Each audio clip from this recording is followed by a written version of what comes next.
प्रतिष्ठिता मनो मे वाचि प्रतिष्ठितम् आविर्भावेर्म एधिः वेदस्य माणिस्थः श्रुतं मे मा प्रहासीः अनेन धीतेन अहोरात्रान् संदधामि ऋतं वदिष्यामि सत्यं वदिष्यामि तन्मामवतु तद्वक्तारमवतु अवतु माम् अवतु वक्तारम् अवतु वक्तारम्।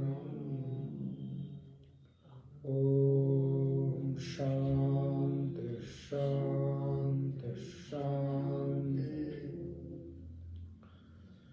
नारायणं नमस्कृत्य नरं चैव नरोत्तमं देवीं सरस्वतीं व्यासं ततो जयमुदीरयेत्।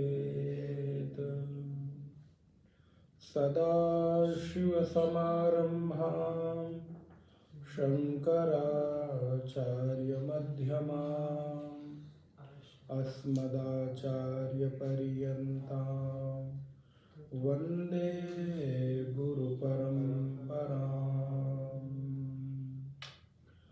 वागर्थाइव सम्पृक्तौ वागर्थप्रतिपत्तये जगतः पितरौ वन्दे पार्वती परमेश्वरौ। वसुदेवसुतं देवं कंसचाणूरमर्दनं देवकी परमानन्दं कृष्णं वन्दे जगद्गुरुं कृष्णं वन्दे जगद्गुरुं। नारायण पाठ करेंगे श्लोक नंबर 25 से।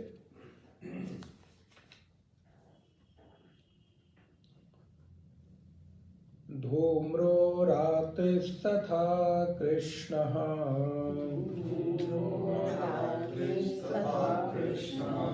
षण्मासः दक्षिणायनम् तत्र चान्द्रमसं ज्योतिः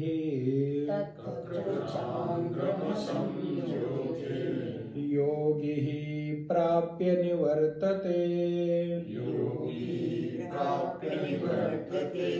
शुक्लकृष्णे गतिहेते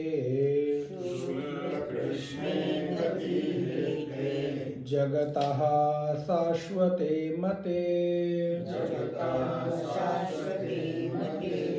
एकया यात्यनावृत्तिम्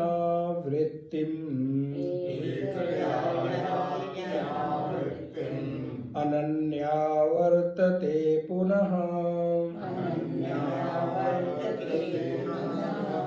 नैते श्रुति पार्थ जानन्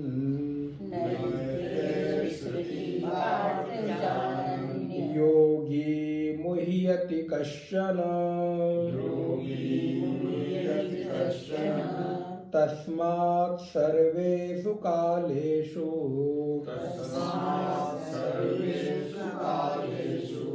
योगयुक्तो भवार्जुन वेदेषु यज्ञेषु तपस्सु चैव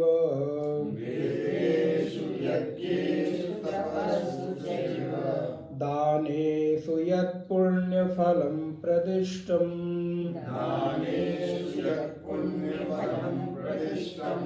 अत्येति तत्सर्वमिदं विदित्वा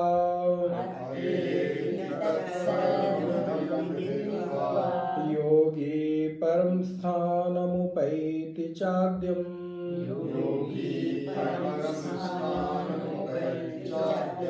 ॐ तत्सदिति श्रीमद्भगवद्गीतासु उपनिषत्सु ब्रह्मविद्यायां योगशास्त्रे श्रीकृष्णार्जुन संवादे अक्षर ब्रह्म योगो नाम अष्टमोऽध्यायः। नारायण।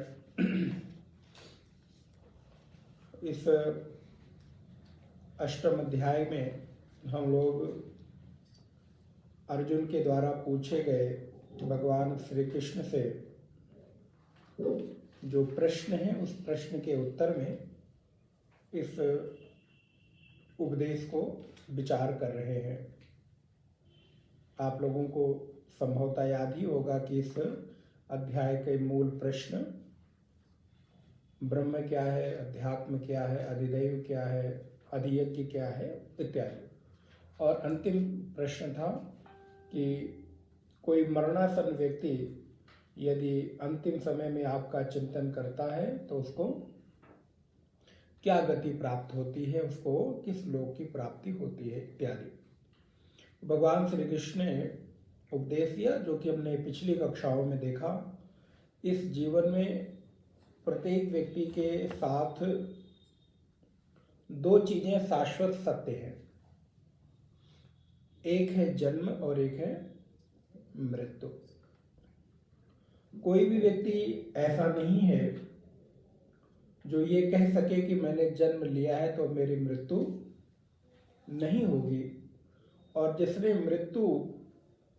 मृत्यु को प्राप्त हुआ उसमें से अधिकांशतः 99.9% लोगों की मृत्यु के बाद जन्म संभव है, क्योंकि बिरले कुछ लोग होते हैं जो अपनी आध्यात्मिक यात्रा को धीरे धीरे आगे बढ़ाते हुए मुक्ति को, मोक्ष को प्राप्त हो जाते हैं।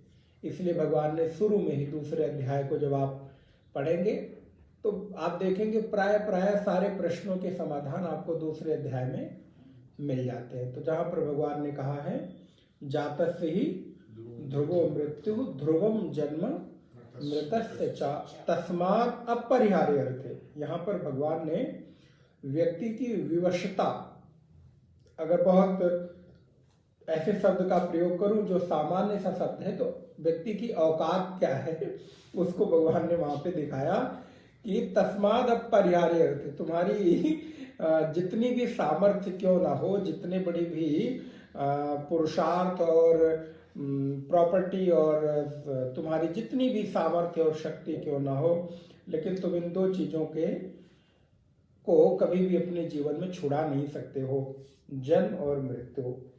तो ठीक है, जन्म तो लेना हमारे हाथ में था, हमारे हाथ में नहीं था। मृत्यु भी हमारे हाथ में नहीं है, लेकिन मृत्यु मेरे हाथ में ना होते हुए भी मृत्यु कैसी हो ये मेरे हाथ में है। अब आप कहेंगे कि क्या ये संभव है? तो यहाँ पर इस बात को कहने के पीछे अभिप्राय यह है कि मृत्यु कब होगी ये मैं निश्चित करके तो नहीं बता सकता, लेकिन मृत्यु के भरसक जो उत्तमोत्तम प्रयास हो सकते हैं वो मनुष्य के हाथ में है।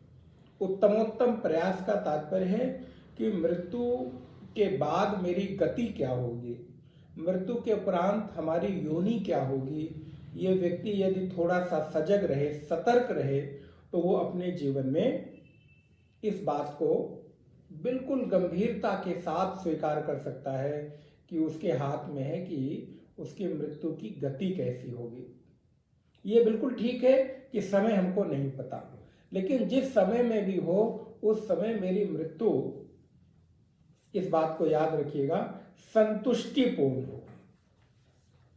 अगर हमारी मृत्यु संतुष्टिपूर्ण है, संतोषजनक है तो आपकी गति उत्तमोत्तम ही होनी है। यहाँ संतोषजनक होने का तात्पर्य है कि क्या मैं अपने जीवन से संतुष्ट होकर, अपने कर्मों से संतुष्ट होकर, अपने व्यवहार को संतुष्ट होकर इस संसार से विदा हो रहा हूं, कि मैं इस बात का संतोष लेकर जा रहा हूं कि मेरे जीवन में बहुत सारी चीजें रह गई, जबकि जानते हुए भी ये बात सच है कि सब चीज व्यक्ति पूरी नहीं कर सकता। जीवन में बहुत सारी हम चीजें असंतोष लेकर जाते हैं, चाह कर भी हम सब कुछ पूरा नहीं कर सकते। लेकिन हाँ, मेरी प्रतिशत जो है वो किस तरफ जाकर निकलता है, क्या मैं, और ये मैं आध्यात्मिक दृष्टि से कह रहा हूँ, व्यवहारिक दृष्टि से नहीं। वैसे तो व्यक्ति चाहता है कि हम बहुत बड़े अंपायर के मालिक हो जाए, बहुत बड़े कोठी बंगला गाड़ी हो जाए, बहुत मैं ये कर लूँ, बहुत सक्सेस हो जाए, तो उस संतुष्टि की बात नहीं। आध्यात्मिक दृष्टि से क्या मेरे सत्कर्म संतुष्टिजनक है कि नहीं है। अच्छा है तो इस संसार से विदा हो रहे हैं, तो इस संसार में व्यक्ति दो ही स्थितियों में विदा होता है। इस संसार में इस देह को छोड़ने का दो ही उपाय है, दो ही समय है, एक है उत्तरायण और एक है दक्षिणायन, जो यहां पर चर्चा की जा रही है। कौन सा महीना है, कौन सा दिन है, कौन सी तिथि है, कौन सा टाइम है, सुबह दोपहर ब्रह्म वेला, उसकी एक अलग महत्ता हो सकती है।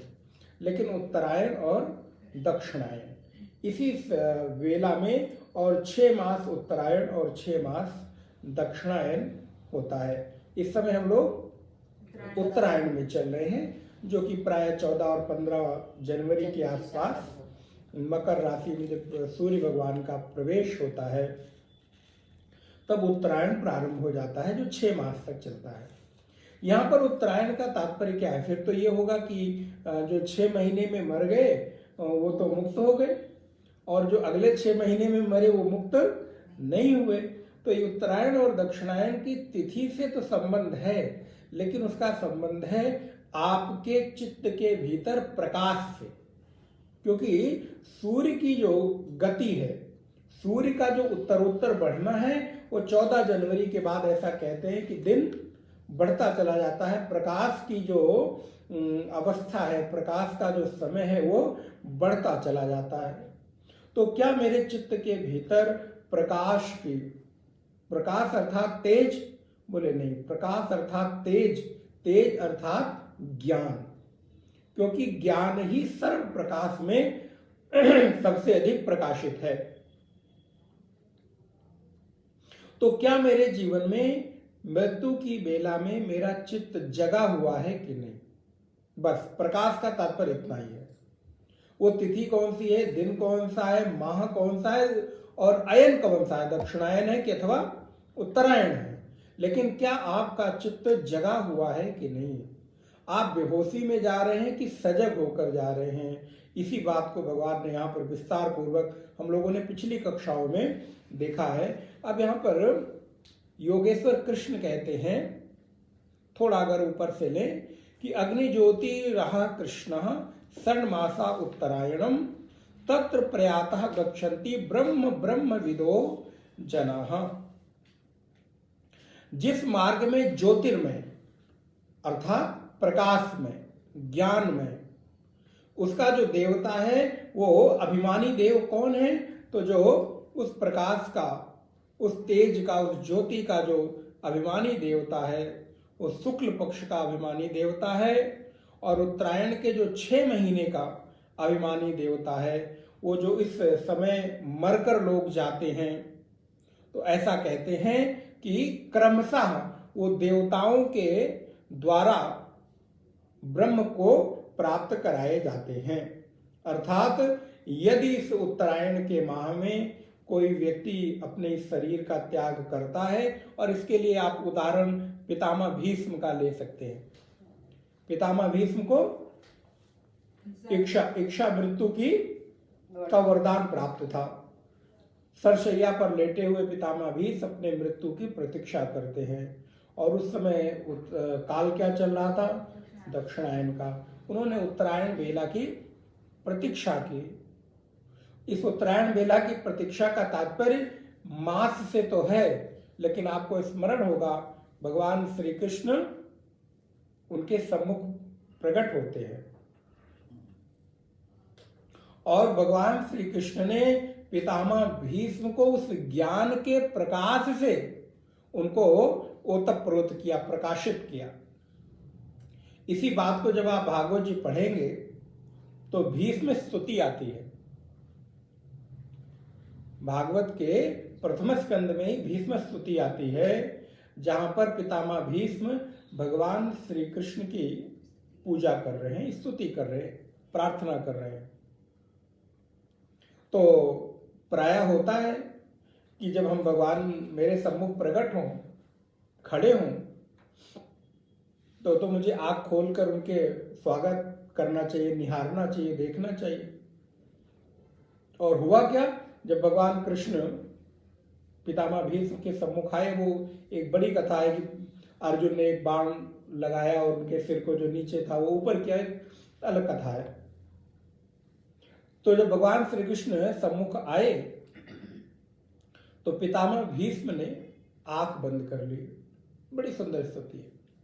आंख बंद कर ली तो भगवान ने मानो इशारों में पूछा, भाई पितामह, लोग तो कहते हैं जब मेरी मृत्यु हो प्रयाण काले मनसा चले न, जब प्रयाण का काल का समय हो तो मुरली बजाते मन को लुभाते, गाता यही नाम में तन नाथ त्यागु, श्री कृष्ण गोविंद हरे मुरारे, हे नाथ नारायण वासुदेव। कि जब मैं इस शरीर को त्याग करूं तो आप बंसी बजाते, मन को लुभाते, आप सम्मुख खड़े हों और मैं सामने खड़ा हूं, आपने आंख बंद कर ली। तो पितामह भीष्म कहते हैं, प्रभु असल में मैंने जीवन भर जिस की आराधना की है, जिसकी उपासना की है, वो मेरे हृदयस्थ है, उसके साथ आपको मैं मिला रहा हूं। ध्यान दीजिएगा, आप सामने तो खड़े हो, लेकिन ये जो तुम सामने खड़े हो ना, तुम ये सत्य नहीं हो।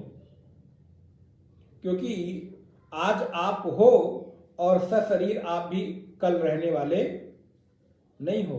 लेकिन मैं आपको देखकर अपने अंतस्थ जो कृष्ण हैं, हमारे हृदयस्थ जो श्री कृष्ण हैं, उनके साथ जरा उनकी मेल कर रहा हूं, मिला रहा हूं कि दोनों एक हो कि नहीं हो। और असल में मैं अंतस्थ कृष्ण की आराधना करके और आपके सम्मुख जब आप सामने खड़े हो तो आपके सहारे मैं अंतस्थ कृष्ण की आराधना कर रहा हूं।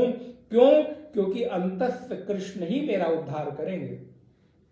बाहर के कृष्ण मेरे मन को एकाग्र कर सकते हैं, लेकिन असल में अगर कोई उद्धार करेगा तो मेरे अंतस्थ जो निहित कृष्ण हैं, उन्हीं के द्वारा मेरा उद्धार संभव है। तो कहने का तात्पर्य है कि मेरे जीवन में जिस समय मृत्यु का समय है, जिस समय शरीर के त्यागने का समय है, उस समय पितामह भीष्म भी भगवान श्री कृष्ण के आने के बाद भी वो बाहर वाले कृष्ण की नहीं, बल्कि भीतर वाले कृष्ण की आराधना करते हैं। तो तात्पर्य ये हुआ कि अयन कोई भी हो, दक्षिणायन हो अथवा उत्तरायण हो, लेकिन शर्त यह है कि मेरा चित्त उस ज्ञान में, उस प्रकाश में, उस चेतना में, उस अपने आराध्य देव के स्मरण में जगा हुआ है कि नहीं, उसके प्रकाश से प्रकाशित है कि नहीं है। अगर ऐसा है तो बेला कोई भी हो, समय कोई भी हो, काल कोई भी हो, इस शरीर को छोड़ने से कोई फर्क नहीं पड़ता। भगवान शंकराचार्य तत्वबोध में कहते हैं, ये शरीर चाहे काशी में छूटे और चाहे किसी चांडाल के घर में छूटे, इस पंचभूत के छूटने से उस आत्मा के उद्धार का कोई संबंध है ही नहीं है। अरे जिसको जाना था, जब उद्धार होना था, वो तो चला ही गया। अब ये शरीर कहीं भी छूटता है, इसको कौवे खाते हैं, किसको चंदन की लकड़ी से जला दिया जाता है। पंचभूत में मिलने के बाद इसकी गति अगति नहीं होती, क्योंकि गति अगति जिसकी होनी थी उसकी हो गई। अब ये शरीर तो पंचभूत का है, इसको कितना भी सुंदर सजा दो, कितने भी सुंदर तरीके से इसका संस्कार कर दो, इसका तो जो होना था वो हो गया। इसलिए इस देह की उतनी महत्ता नहीं है जितना इस देह में रहने वाले उस देही की महत्ता है। क्या उसके रहते मैं ज्ञान के उस प्रकाश में जग गया अथवा नहीं जग गया। तो भगवान कहते हैं कि 6 मास जो है वो उत्तरायण है, और ऐसे में जो शरीर को त्याग करते हैं वो लोग ब्रह्म को प्राप्त होते हैं। धूम्रो रात्रि तथा कृष्ण, 25 नंबर श्लोक देखेंगे। धूमो रात्रि तथा कृष्ण षण्मासः दक्षिणायनम तत्र चांद्रमसम ज्योति योगी प्राप्य निवर्तते। जिस मार्ग में धूमाभिमानी देवता है, अर्थात अज्ञान का, अंधकार का, अंधेरे का अभिमानी जो देव है, वो कौन सी बेला है? बोले रात्रि की बेला है।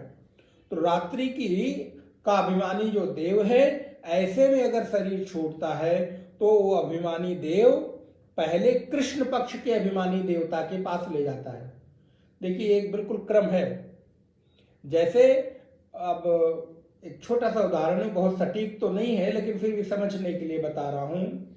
मान लीजिए आपको किसी बड़े से बड़े व्यक्ति के पास, अधिकारी के पास मिलने जाना हो, तो 2-3 स्टेप के बाद आपकी उससे मुलाकात होती है। पहले कोई बाबू आएगा, वो बैठाएगा, सर बैठिए, वहाँ आपने पानी वानी पिया। फिर थोड़ी देर बाद आपका नंबर आया तो आप एक दूसरे कमरे में गए, दूसरा व्यक्ति ले जाकर आपको वहाँ बैठाया, तो वहाँ थोड़ी और आपको लगा कि हाँ मैं थोड़ा वीआईपी हूँ और अब शायद मिलने का समय हो गया, लेकिन वहाँ बैठे आप कॉफ़ी चाय पिए, बैठे बात कर रहे हैं, तब तक आए सर आइए आपका नंबर आ गया। और तीसरी जगह बैठे तब जाकर चौथी जगह आपकी उससे मुलाकात होती है। तो बोले ऐसे ही जब रात्रि के समय शरीर छूटता है तो उस रात्रि का जो अभिमानी देव है वो अपने पक्ष के अभिमानी देव के पास ले जाता है, और वो पक्ष है कृष्ण पक्ष। और वो कृष्ण पक्ष का अभिमानी देव उसे दक्षिणायन के अभिमानी देव के पास ले जाता है। अर्थात हमारे यहाँ दिन का एक देवता है, रात्रि के एक देवता हैं, उसके बाद मास के देवता हैं, और उसके बाद दक्षिणायन अथवा उत्तरायण के देव हैं, और उसके बाद फिर संवत्सर के देव हैं। संवत्सर अर्थात पूरे वर्ष के देव हैं। अब आप लोगों ने अगर तत्वबोध पढ़ा है तो ये आप थोड़ा बेहतर समझ सकते हैं। जैसे हमारे शरीर में जितनी इंद्रियां हैं उन सारी इंद्रियों के एक एक देवता है। हाथ के देव अलग हैं, पैर के देव अलग हैं, आंखों के देव अलग हैं, जिनके माध्यम से, जिनकी सामर्थ्य से हम इन इंद्रियों के साथ वर्तन करते हैं अथवा उनमें शक्ति संचार होता है। तो ऐसे ही रात्रि के देव, दिन के देव, फिर मास के देव, और फिर अयन के देव, और फिर संवत्सर के देव। तो इसमें कहते हैं धूमो रात्रि तथा कृष्ण षण्मासा दक्षिणायनम, और वो मास के देव दक्षिणायन के देव के पास ले जाते हैं। और तत्र चांद्रमसम ज्योति, और उस अभिमानी देव के पास जो मरकर व्यक्ति गया है वो सकाम कर्म करने वाला योगी उन देवताओं के द्वारा चंद्रमा की ज्योति से, चंद्रमा के प्रकाश से अपने कर्मों के अनुसार स्वर्ग में वो शुभ कर्मों का फल भोग करता है। अब यहां पर एक आप छोटे से उदाहरण से ऐसा समझें कि हमारे जीवन में तत्त कर्मों के हमारे देव साक्षी हैं, सारे कर्मों के हमारे देव साक्षी हैं। उन देवताओं की साक्षी में ही हम प्रत्येक कर्म करते हैं।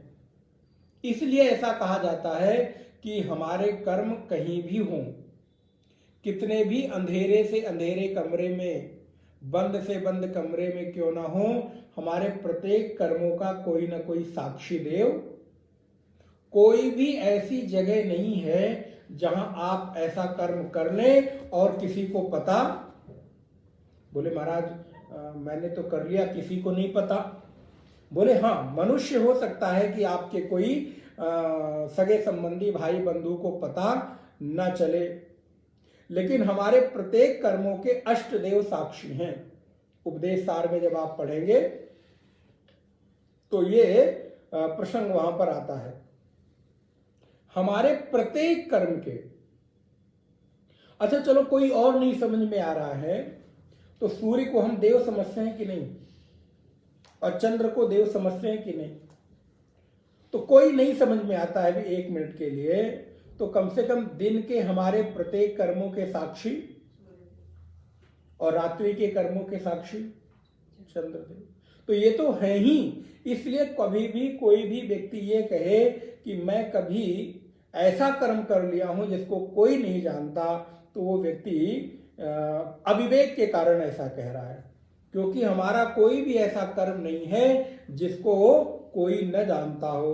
अच्छा, अगर ऐसा न होता तो मेरे प्रत्येक कर्मों के परिणाम हमको कैसे भोगने को मिलते? इसका मतलब है कि मेरे कर्मों को कोई देख रहा है, उनका कोई साक्षी है, इसलिए उन कर्मों का फल हमको भोगने को मिलता है।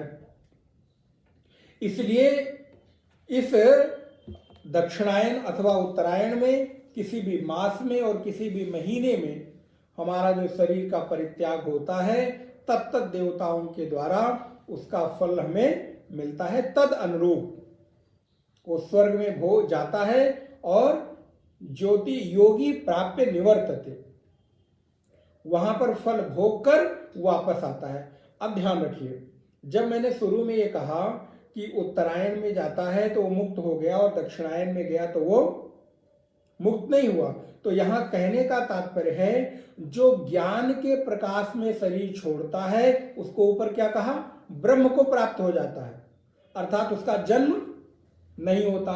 लेकिन जो अज्ञानता में अपने शरीर को छोड़ता है उसको क्या कहते हैं भगवान, कि वो शरीर तो छोड़ रहा है लेकिन वो अपने कर्मों के अनुसार शुभ लोकों में गया, वहां पर भोग भोगा और भोग भोग कर पुनः वापस आ गया, उसकी मुक्ति नहीं हुई। तो चाहे वो उत्तरायण में हो तो और दक्षिणायन में हो तो, दोनों के लिए वो चीजें एक जैसी होती हैं। दक्षिणायन में भी हो सकता है जो व्यक्ति ज्ञान के प्रकाश में इस देह को छोड़े, भगवत स्मृति में इस देह को छोड़े, वो मुक्त हो जाए।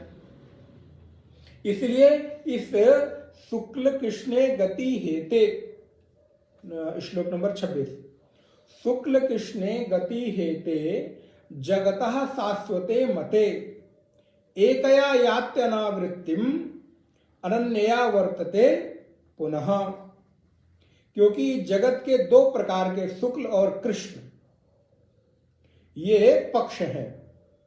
महीने में 2 पक्ष होते हैं ना, एक संवत्सर में कितने मास, 12 मास। अब यहां पे जनवरी फरवरी वाला नहीं, यहां पे चैत्र बैसाख ज्येष्ठ आषाढ़ श्रावण भाद्रपद ये।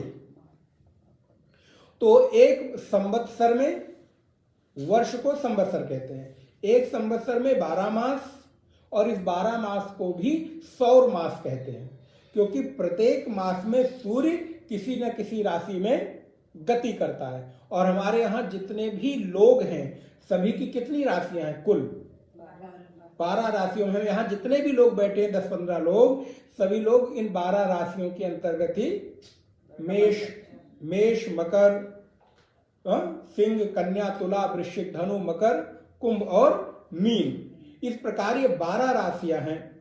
इन 12 राशियों में 12 मास, अर्थात प्रत्येक मास में सूर्य का गति होती है, तो सौर मास भी कहते हैं। तो एक संवत्सर में 12 मास, और इन 12 मासों में प्रत्येक मास में 2 पक्ष, शुक्ल पक्ष और कृष्ण पक्ष, ये शाश्वत है, ये कभी नहीं बदलते। और आप देखिए आपकी डेट बदलती रहती है, तिथियों में आगे पीछे होता रहता है। अभी आप लोगों ने सुना था कि पढ़ा होगा कि कभी तिथियां आपकी आगे पीछे हो गई, लेकिन पक्ष कभी आगे पीछे नहीं होते। तो ये शाश्वत है। और इन्हीं को 2 और नामों से जाना जाता है, शुक्ल पक्ष को देवयान और कृष्ण पक्ष को पितृयान। देवयान और पितृयान के नाम से जाना जाता है। इनके एक के द्वारा जो व्यक्ति गया हुआ है वो कैसा है? तो बोले वो जो देवयान के द्वारा गया, देवयान के समय जो व्यक्ति गया है वो ब्रह्म को प्राप्त हो जाता है। इसका 24 नंबर आप श्लोक देखिए, ब्रह्म ब्रह्म विदो जनाः, वो जो जन है वो ब्रह्म को प्राप्त हो जाता है। और ब्रह्म को प्राप्त होने का तात्पर्य है ब्रह्म ब्रह्मविद ब्रह्मैव भवति, वो ब्रह्मविद ब्रह्म ही हो जाता है, चेतना चेतना में ही समाहित हो गई। इस वजह से उसकी कभी कोई गति अगति नहीं होती, जन्म और मृत्यु नहीं होता। लेकिन जो दूसरे लोग हैं जो पितृयान से जाते हैं, बोले उनको लौट कर आना पड़ता है। इसके लिए आप श्लोक नंबर 25 की अंतिम लाइन देखें, योगी प्राप्य निवर्तते, योगी जाता तो है लेकिन फिर वो वहां से लौटकर आता है। इसलिए एक को मुक्ति का हेतु और दूसरे को आवागमन का हेतु बताया गया, ऐसा तो प्राप्त होता है। इसलिए प्रत्येक व्यक्ति को प्रयास क्या करना है? बोले प्रत्येक व्यक्ति के जीवन में प्रयास ये हो कि वो उत्तरायण के मार्ग से अर्थात देवयान के मार्ग से इस शरीर का परित्याग करे। तो बोले ये तो हमारे हाथ में है नहीं, मैंने कहा ये तो शुरू में ही बताया। लेकिन आप मृत्यु के समय किस मना स्थिति में है? आप आज चले जाएंगे कि कल जाएंगे, मैं बैठे बैठे यहां रहूंगा कि नहीं रहूंगा, इसका किसी का कोई निश्चित नहीं है।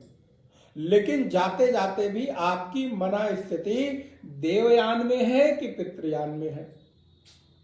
आपका चिंतन भगवत चिंतन है कि आपका चिंतन सांसारिक चिंतन है? इस वजह से नैते श्रुति पार्थ जानन योगी मुह्यति कश्चन, बड़ी सुंदर पंक्ति। इसलिए हे पार्थ, हे अर्जुन, जो योगी, और यहां आप जितने भी लोग बैठे हैं वो प्रदेश में केवल एक योगी नहीं है, आप सारे भी योगी हैं। वो योगी तो सबके प्रतिनिधि कर रहे हैं, प्रतिनिधित्व तो करते हैं, लेकिन जो भी योग मार्ग का साधक है, अध्यात्म पथ का साधक है, उस सबको देखिए भगवान योगी कहते हैं। क्योंकि योगी किसी एक परंपरा और संप्रदाय में दीक्षित होने का नाम नहीं है। योगी तो जो जुड़ गया, योग शब्द किससे बनता है? जुड़ने के धातु से बनता है। युज प्रत्यय धातु के साथ बनता है। तो जो जिसके साथ योग हो गया, जैसे कहते हैं ना 2 और 2 का योग, तो 2 और 2 का योग का तात्पर्य 2 और 2 जुड़े तो क्या हुए। ऐसे ही एक साधक और अपने आराध्य के साथ जुड़ा तो वो क्या हुआ? बोले वो योगी हुआ। तो नैते श्रुति पार्थ जानन, हे पार्थ, जो लोग इन दोनों मार्गों को जानते हैं, देवयान पितृयान, शुक्ल और कृष्ण, उत्तरायण और दक्षिणायन के तीनों, कहीं भी आप आए तो इनको तीनों को एक ही समझिए, चाहे शुक्ल पक्ष आए या कृष्ण पक्ष आए, उत्तरायण आए अथवा दक्षिणायन आए, देवयान आए अथवा पितृयान आए। देव मार्ग भी कभी कह देते हैं और कभी पितृमार्ग भी कह देते हैं।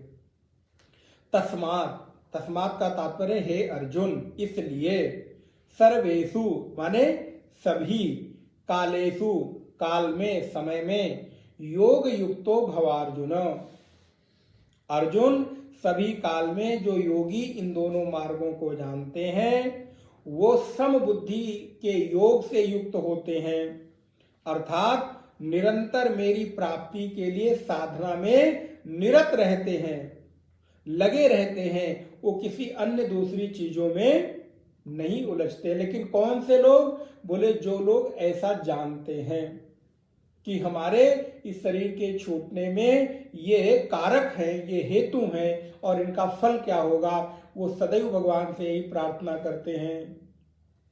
जन्म जन्म मुनि जतन कराही, अंतराम कही आवत नाही। बहुत आप लोग नहीं, बोले बड़े बड़े योगी, यति, सती, सन्यासी, बड़े बड़े अमलात्मा, विमलात्मा, महात्माओं की भी ये स्थिति है कि भजन करते करते आए थे हरि, भजन को ओटन लगे। वो आपने जड़ भरत की कथा सुनी होगी, कितने सारे लोगों की ऐसी कथाएं आपको। आए थे जंगल में गंडकी नदी के किनारे कुटिया बनाकर भजन करने के लिए, और उस हिरणी के बच्चे को देखा, लाड प्यार हुआ, पालन पोषण करने लगे, और पता चला वृत्ति तदाकारी हो गई, और फिर अगला जन्म, फिर जाकर तीसरे जन्म में तब वो बोले अब नहीं फंसना है कहीं, क्योंकि वो बुद्धि बनी हुई थी। इसीलिए देखिए बहुत सारे लोग हमारे आसपास होते हैं जो अपने समय से सारी चीजें करते हैं, बहुत ज्यादा उलझते नहीं, अगर वो सतर्क हैं। ऐसे ही लोग हैं, देखिए भगवान कह रहे हैं। और ऐसा नहीं है कि ऐसे लोग हमारे आसपास हमारे बीच नहीं है। हम लोगों को तो बड़ा सौभाग्य मिलता है कि बहुत सारे लोगों से, और वो भी साधकों से ही, ज्यादातर आप जैसे गंभीर साधकों से ही मिलने का अवसर मिलता है, तो देखते हैं, अनुभव करते हैं, और कभी कभी एक दूसरे के साथ न चाहते हुए भी कंपेयर करना पड़ता है। अच्छा देखो इस व्यक्ति की साधना की उन्नति और इसकी साधना की उन्नति, वो अवेयर है, सावधान है, उनको मालूम है नहीं अब फंसना नहीं है, अपने कर्म बंधन को मजबूत नहीं करना है, बल्कि इसी समय अपने कर्म बंधन को काटते चलना है। तो जो लोग जानते हैं वो मुह्यति न मुह्यति, बोले वो लोग मोहित नहीं होते हैं इस मार्ग में पड़े हुए। अच्छा देखिए,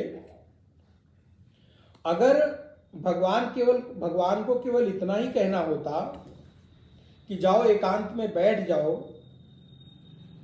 तो भगवान ये कह के फुर्सत कर लेते, लेकिन नहीं, वो कहते हैं कि प्रयत्न करना पड़ता है। केवल आंख बंद करके बैठ जाने से, सब कुछ छोड़कर बैठ जाने से भी नहीं होने वाला है, क्योंकि हो सकता है कि बाहर से आप छोड़कर बैठ जाएं, किंतु भीतर हो सकता है बाहर से आपने सब कुछ छोड़ दिया हो, लेकिन भीतर सारे प्रपंच चल रहे हो। भीतर से तो आदमी बड़ा शांत दिखाई दे रहा है, लेकिन भीतर ही भीतर, बाहर तो लगता है कि एकदम बगुला भगत है, लेकिन भीतर बोले उसकी दृष्टि कब क्या कर लूं, किसका कर लूं। तो इस वजह से भगवान ने कहा प्रयत्न करना पड़ता है, योग युक्तो भव अर्जुन।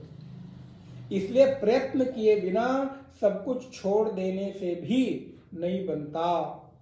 मैं बड़े विनम्रता के साथ निवेदन करूं कि अगर सब कुछ छोड़ देने से ही हो जाता, तब तो मुझे लगता है कि ये मार्ग सबसे आसान था। हाँ, वो भी एक साधन है, वो भी एक माध्यम बनता है, वो थोड़ी आपकी सरलता करता है। जैसे हम महात्मा लोग अगर त्याग करके इस चीज में आगे बढ़ते हैं तो वो भी एक सहायता है, लेकिन केवल इतने भर से हो जाएगा ऐसा नहीं है, उनको भी प्रयत्न करना ही पड़ेगा। आज बड़ा सुंदर एक कोटेशन हमने डाला था ग्रुप में, आपने लोगों ने देखा होगा। गुरुदेव ने कितनी अच्छी बात कही, बोले वस्त्र पहनने से महात्मा नहीं होते, बल्कि महात्मा वस्त्रों को महात्मा बनाते, वस्त्र को महात्मा पहनते हैं, ना कि वस्त्र के पहन लेने भर से। कितनी सुंदर बात है, त्याग करना पड़ता है, ऊपर से छोड़ देने से कोई त्यागी नहीं हो सकता। नहीं तो हो सकता है कि कोई जनक जैसा महाराज हो, पूरा का पूरा साम्राज्य चलाता हो, लेकिन भीतर से सब कुछ त्यागा हुआ हो। और एक व्यक्ति सब कुछ त्याग कर हो सकता है कि स्लम्स में रहता हो, छोटी बस्ती में रहता हो, झोपड़ी बना के रहता हो, लेकिन क्या उस ऊपर से तो सब कुछ त्यागा है, कुछ भी नहीं उसके पास, सारा भाव, लेकिन क्या वो त्यागी हो गया? क्या वो मुक्त हो गया? बोले कदापि नहीं। इस वजह से त्याग की वृत्ति आंतरिक है। और महाराज जनक के बारे में बड़ी छोटी कथा आप लोगों को प्रचलित होगी। बैठकर अपने गुरु के पास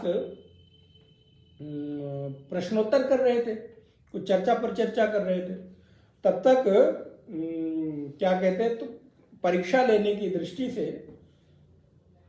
कुछ लोगों ने कहा कि मिथिला में आग लग गई है। अच्छा, उन्हीं के साथ में 2-4 महात्मा भी बैठे थे, तो बड़ी सुंदर चर्चा है। तो पीछे से किसी ने आके कहा कि आग लग गई है, तो जब महात्माओं को लगा तो प्रश्नोत्तर उठ के भागे। तो गुरुदेव कहाँ? अरे गुरुदेव कुछ है नहीं, कुटिया में एक खाली लंगोटी है, वही पहनने के लिए बची है, और तो कुछ नहीं, जाके कम से कम लंगोटी तो बचा लो, नहीं तो अभी जल गई तो कल पहनेंगे क्या। जनक अपना बैठे प्रश्नोत्तर चर्चा कर रहे हैं। जनक तुम नहीं जा रहे हो भाई, तुम्हारे मिथिला में आग लगी हुई है, जाके देखो, राजा हो। जनक कहते हैं गुरुदेव क्या मिथिला के जल जाने से मैं जल जाऊंगा? मिथिलायाम प्रदप्तम, मिथिला प्रदीप्त हो रही है, मिथिला जल रही है, लेकिन उसके जलने से मैं नहीं जल रहा हूं, मुझ में कोई परिवर्तन नहीं हो रहा है। मिथिला जल रही, ऐसी एक नहीं अनेक, कितनी मिथिलाएं अगर जल जाए तो भी मुझे कोई फर्क नहीं पड़ता। इसलिए त्याग बोले आंतरिक है, त्यागे नैके अमृतत्व मानुषो, उपनिषद कहता है। तो अर्जुन, जो लोग ऐसा जानते हैं वो लोग कभी भी इन चीजों में उलझते नहीं हैं, फंसते नहीं हैं। इन दोनों मार्गों को जानने वाला व्यक्ति अपने लक्ष्य में सदा संलग्न रहता है, लगा रहता है। अब कहते हैं वेदेषु यज्ञेषु तपस्सु चैव दानेषु यत् पुण्य फलम प्रतिष्ठम अत्येति तत्सर्वमिदं विदित्वा योगी परम स्थानमुपैति चाद्यम। जो योगी पुरुष, जो साधक वेदेषु यज्ञेषु तपस्सु चैव, इस तत्व से जानकर वेदों के पढ़ने में, यज्ञ में, तप में, दानादि करने में पुण्य फल कहा है, उन सबको निस्संदेह उल्लंघन कर जाता है और वो सनातन पद को प्राप्त होता है। देखिए यहां पर किसी चीज का निषेध नहीं किया गया। कहते वेदेषु, वेदों के पढ़ने से जो पुण्य है, यज्ञेषु, यज्ञ बड़े बड़े अनुष्ठान हवन पूजन करने से जो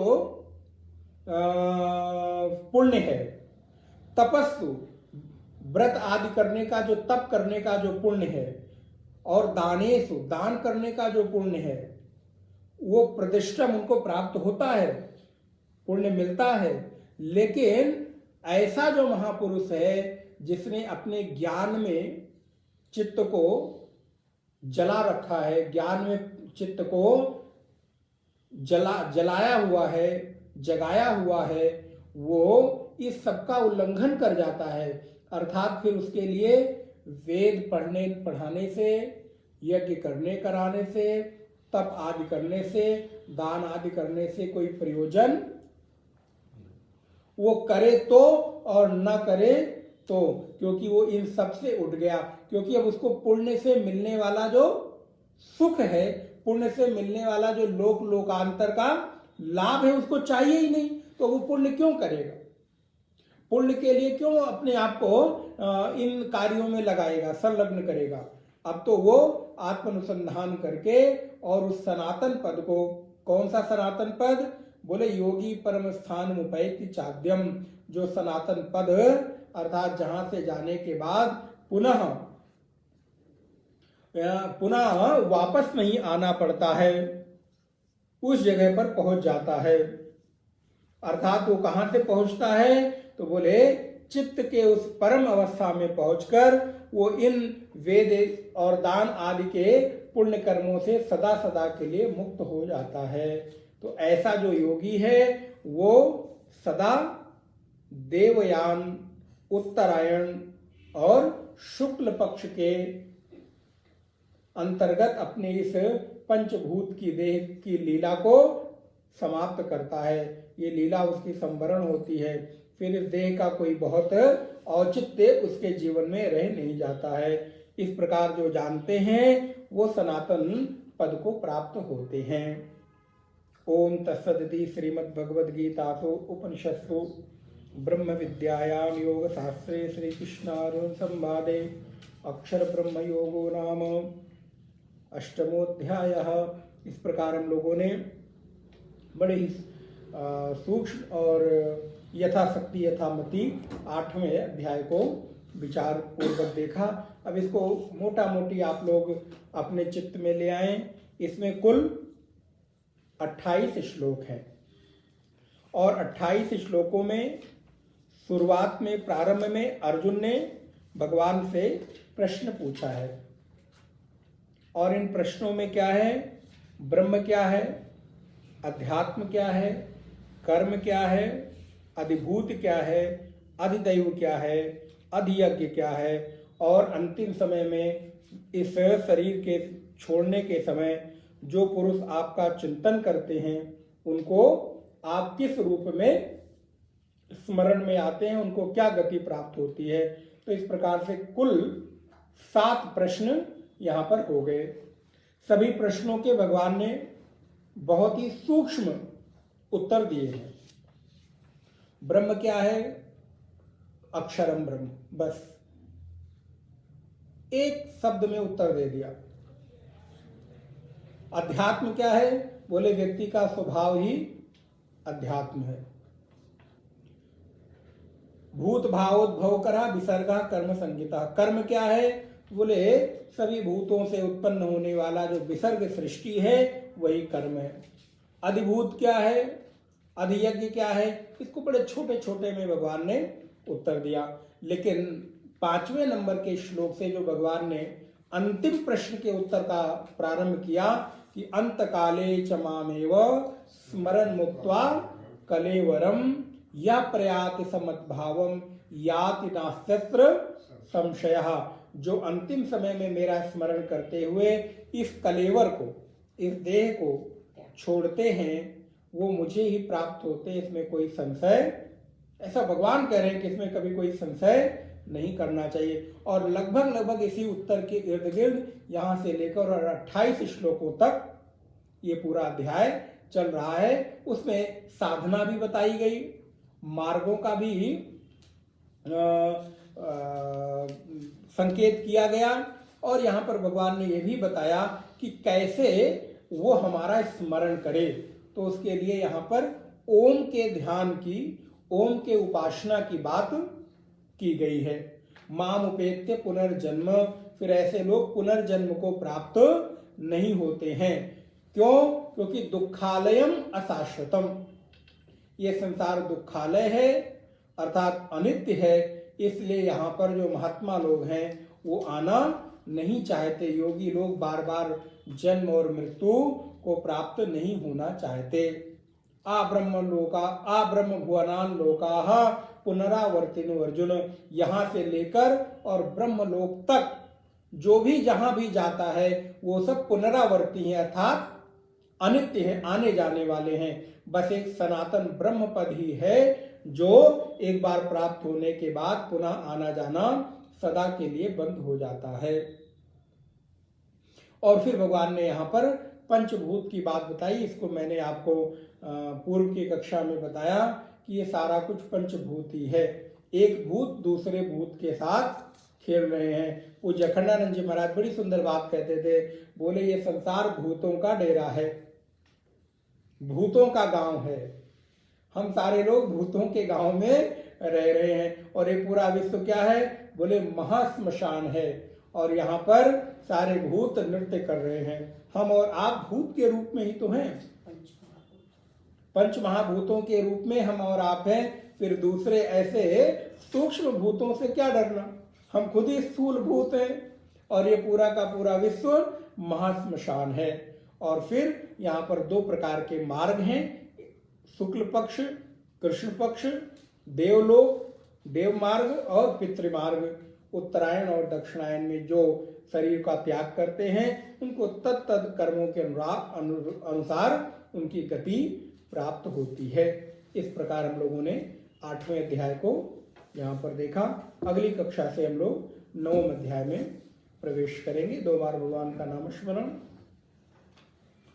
श्री कृष्ण गोविंद हरे मुरारे, हे नाथ नारायण वासुदेव। श्री कृष्ण गोविंद हरे मुरारे, हे नाथ नारायण वासुदेव। श्री कृष्ण गोविंद हरे मुरारे, हे नाथ नारायण वासुदेव। श्री कृष्ण गोविंद हरे मुरारे, हे नाथ नारायण वासुदेव। श्री कृष्ण गोविंद हरे मुरारे, हे नाथ नारायण वासुदेव। श्री कृष्ण गोविंद हरे मुरारे, हे नाथ नारायण वासुदेव।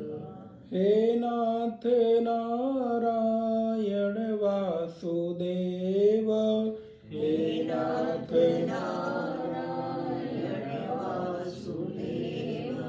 श्री कृष्ण गोविंद हरे मुरारे, हे नाथ नारायण वासुदेव।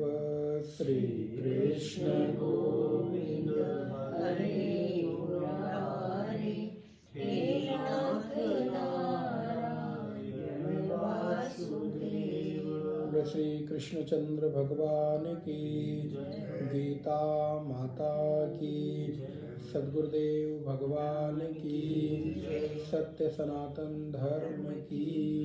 नमः पार्वती पतये हर हर महादेव। ओम पूर्णमदः पूर्णमिदं पूर्णात् पूर्णमुदच्यते, पूर्णस्य पूर्णमादाय पूर्णमेवावशिष्यते। ओम शांति शांति शांति। हरि ओम। श्री गुरुभ्यो नमः। हरि ओम। आरती।